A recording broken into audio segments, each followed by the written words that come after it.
Got the devil in your eyes. You went and took me by surprise. Say what you wanna say, I won't go back. If you wanna hit the road, then let's go then. Let's just go and see the world and just show them what it really means to live life golden. Yeah, we're golden, baby girl, we're golden. They're about to see us shine, cause we're golden. They can't ever break us down, cause we're golden. They're about to see us glow, cause we're golden. Yeah, we're golden, baby girl, we're golden. They're about to see us shine, cause we're golden. They can't ever break us down, cause we're golden. They're about to see us glow, cause we're golden. Got the devil in your eyes. You went and took me by surprise. Say what you wanna say, I won't go back. If you wanna hit the road, then let's go then. Let's just go and see the world and just show them what it really means to live life golden. Yeah, we're golden, baby girl, we're golden. They're about to see us shine, cause we're golden. They can't ever break us down. All right, Aaron, go ahead and go down for me. So today, we're working on breaking the guard as the top player. Let's have our head face the wall. For those of us that have also been doubling up on no-gi, this is pretty much almost the exact same thing. We've been playing the hips, putting the knee in the center, moving back, and I will show that. But there's one extra thing. Since you're gonna hear me have the saying, and I say it a lot, some of you guys are used to it. When he has a gi on, I have the luxury of grabbing the fabric, okay? In no-gi, I can't grab my uniform or the other partner's uniform. It's just illegal in no-gi, okay? Otherwise, people are stretching each other's rash guards out, doing this type of stuff. So, since we have the luxury of the fabric, since we're in the gi, I'm going to take advantage of that today. So the very first one we're gonna do is a kneeling guard break. Why? Because I'm on my knees, right? There are standing guard breaks, and we should get to one of those today, but there's kneeling guard breaks. So as my partner has his guard closed, I'm trapped, I have to break the loop to give me space. Remember, I've got one mission in life when I'm in the guard. What is it? I gotta break the guard to pass the guard, okay? So my hands are still gonna be the same thing. Now some of you guys have already heard this, some of my newer players have already heard this a couple times. If I make an L with my hands, and I don't actually go like this, but if my hands are in the posture where I could make an L, look at my elbows. He can get an underhook and pull me down and start to attack. So I don't wanna play the hips like a loser because my elbows flare out. Instead, I play it like a winner. Watch what happens to my elbows. Losers, let their elbows flare. Winners, keep their elbows in. It's gonna be much harder, not impossible, for them to control my posture. So, while we are grabbing the fabric, now I can grab the belt, because some of us have noticed sometimes that belt is loose or it's open. So when the belt is there, we can grab the belt to control their hips. You know what another easier way is? Their pants are probably gonna be on. So what I like to do is see this pocket right here, almost like if we had pockets, I'm gonna grab right here. I'm gonna grab and I'm gonna roll my thumbs in like I'm making a W, which hides my elbows. So I'm actually gonna grab the pants, push them up, bring them in, and pin the hips. Okay, see my elbows? Go ahead and try and get an underhook on me and pull me down, Aaron. Not gonna happen because I'm playing the hips like a winner, not like a loser. Okay, grab the pants, punch my knuckles in, hide my elbows. Now, I'm gonna come forward and get extra pressure to pin. Now, let's move to the side so you can see. I'm gonna do this from the back. Kind of a weird view for you guys. I want the top of my knee, my kneecap, patella if you want to get technical, I want to put that right in the end of his tailbone. So I grab the pants, roll my elbows in, pin. When I come forward, I'm already sitting on my heels and both of the weight on my knees are heavy, so I'm going to kind of come forward and transfer a lot of my weight, pinning his hips to the ground. This makes my knees a little bit lighter. So what I'm going to do is I'm going to bring my leg, not here because I run into his butt cheek, I'm going to kind of loop it backwards and bring it right up into the middle, split the butt crack. My other leg is going to drop back, and when I drop back, I need to turn my chest and pin the hips. Now his guard is broken, okay? So the very first part one, let's keep it simple, let's build today. He grabs, side to side. We're in the guard, he closes his guard, gets it up nice and tight. Grab the pants, bring it together, play it like a winner. Come forward, let my knee circle back and around and hit him right in the butt. My other knee's gonna drop back and watch my chest. Right now our chests are facing. If my left knee drops back, my chest opens to the left. Now I'm gonna push and I'm gonna sit back onto my heel. That should break their guard. Some of you guys have really long legs. So let's say Aaron's toes are just barely hanging on. I can't break him here. I'm just gonna assist by pushing his knee to the mat. This opens the guard. So last time all the way through, I'm gonna get my posture, grab, pin, circle the knee, sit back and open my chest.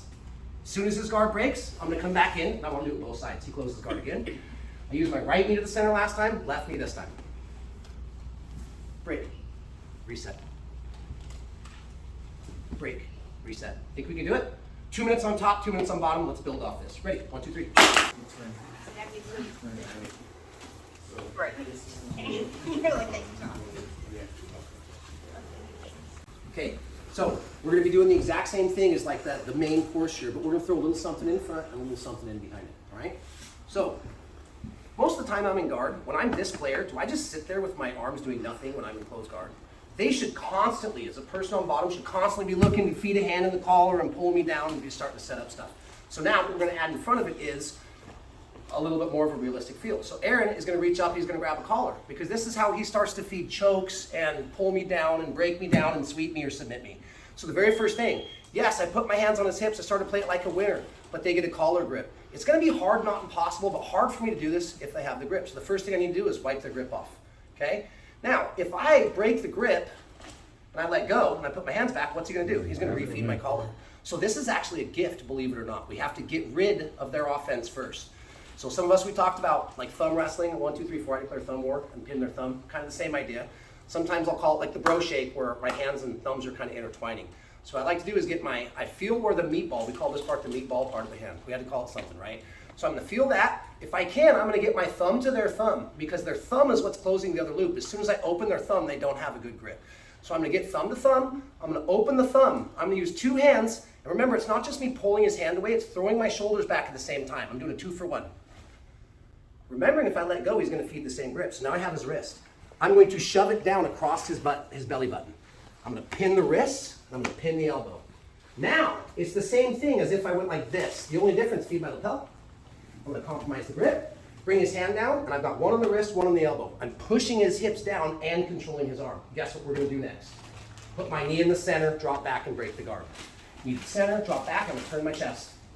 Break the guard. Sometimes the guard doesn't break, so I'm going to do what? I'm going to push the inside of the knee to the mat.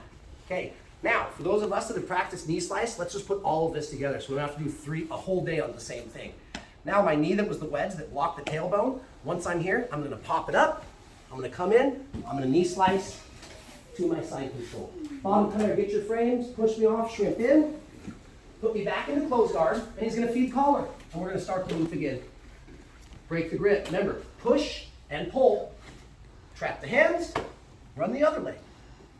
If I have to, I'm going to use the knee, open it, knee slice through. Now he gets his frames, and he shrimps and recovers. Simple enough. Strip the grip, pin it to their hips, do the same guard break, and then knee slice pass. You guys have any questions? I'll be around. 1, 2, 3.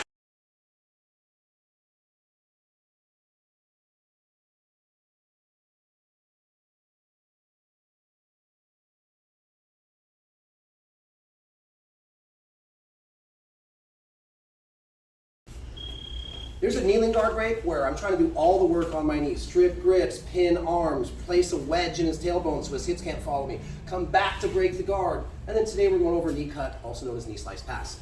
Well, that's cool. We can't always pass the guard from our knees. In fact, statistically speaking, especially in the gi, standing guard breaks are a little bit more effective. It's cool if we can pass on the ground because as I pass, I get to keep all my weight smashed on this partner. So what we're going to do now is we're going to do our first standing guard pass for the gi specifically. It's impossible to do this in no-gi. We can do variations of it, but in no-gi it's impossible because this one is specifically, again, we have the luxury of my partner wearing fabric for my grip, so we're going to take advantage of that. So there's no cute little easy name for this. It's kind of a mouthful. It's a double lapel and sleeve standing guard break, which pretty much breaks it down. I need double lapels and his sleeve. So the very first thing that we're going to do, I'm going to take both of my thumbs, I'm going to hook it about midway. I don't need to do it up here, I don't need to do it down here by the belt. I literally find the midway point between his neck and his belt. I'm going to take my thumbs, I'm going to grab the lapels, and I got to open them up first. I open them up, and then I'm going to put them together, and I'm going to put it into one hand. Real quick note about this. If my thumb, if my thumb will be tucked in, but let's say my thumb was out. If I leave my hand up here on his sternum, like this, go ahead, shoulder. Boom, I just extended my own arm for an arm bar. So there's a little bit of a trick to this. When I open the lapels, I bring them together. Now watch, my thumb is going to turn this way, and I'm going to use, again, that knuckle, that meatball part, and I don't want to push it into his sternum. I want to go right where the ribs split, right in the diaphragm. There's a couple reasons. Now, as I push in, it starts to affect their breathing, and it's uncomfortable, and my arm is at the wrong angle for him to just immediately armbar me. So I'm going to go double lapel. I'm going to open, put double lapel into one hand. I'm going to turn my thumb, and I'm going to push it down low under the sternum. Yeah? Okay. Now, double lapel. What was the other part of this? Sleeve. So my other hand is going to hunt down his sleeve. Remember, I can't put my fingers inside. I got my 4-finger pocket grip. Boom. Now it's almost like I'm pulling a bow and arrow. I'm pushing in while pulling his arm straight. Hint, the reason I'm pulling this arm straight and not just grabbing the sleeve is so when I stand up, he cannot grab my heel to sweep me. Okay, he's gonna need 2 heels to sweep me. So, open, transfer, run my arm the right way where my thumb is pointing to the side, not towards his chin. I'm gonna push into his process. I'm gonna hunt down the sleeve. Now I'm pulling the bow and arrow. I'm pulling it up. What foot do you think I'm gonna step up with first? The one that he can't grab, okay? So I'm going to step, and when I do this, there's a trick. If I try and stay back, it's going to be hard for me to get my balance. Since I'm taking the sleeve and pushing him, I'm going to go the same we have as nose over nose. I actually get to lean forward, which puts more pressure into him. So I'm leaning over, I'm going to step up. Now, we did that trick the other day, I think, in no-gi, where I can step up by his hip, or my foot's back here, I can just step up to where one leg is canted back. As soon as I step up, some people say their leg's going to break, even if he has his guard closed. Here's the part where I'm going to lose the lapels. I need to keep the sleeve because if I let go, he's going to sweep me. So as I'm pulling him, I step up. Now watch, I'm going to get as tall as I can and push my shoulders backwards and my hips forward. If his guard still doesn't break, so I got this free hand, inside of the knee, I'm going to push his knee to the ground while pulling his arm. And I'm going to back up. Okay? Now, I'm going to switch to the insides of the knees. Remember we've been doing those Toriano drills the first couple weeks? Why do you think we've been doing those? So when today comes, I can push him in, guide his knees, get the head, get the underhook. Aaron's going to do his thing. He's going to frame, recover, shrimp, put me in the guard. What am I going to do? Good posture first. Double lapel and sleeve. Double lapel, thumb sideways, hunt the sleeve, bow and arrow, pull and push. Nose over nose. Step, step, and now I've got to get tall. Throw my shoulders back and my hips forward.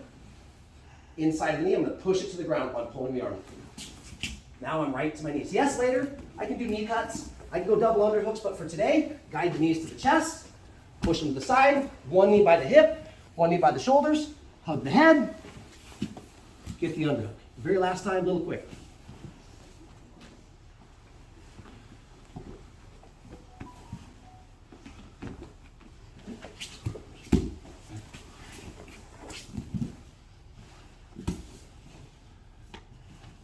Sound good?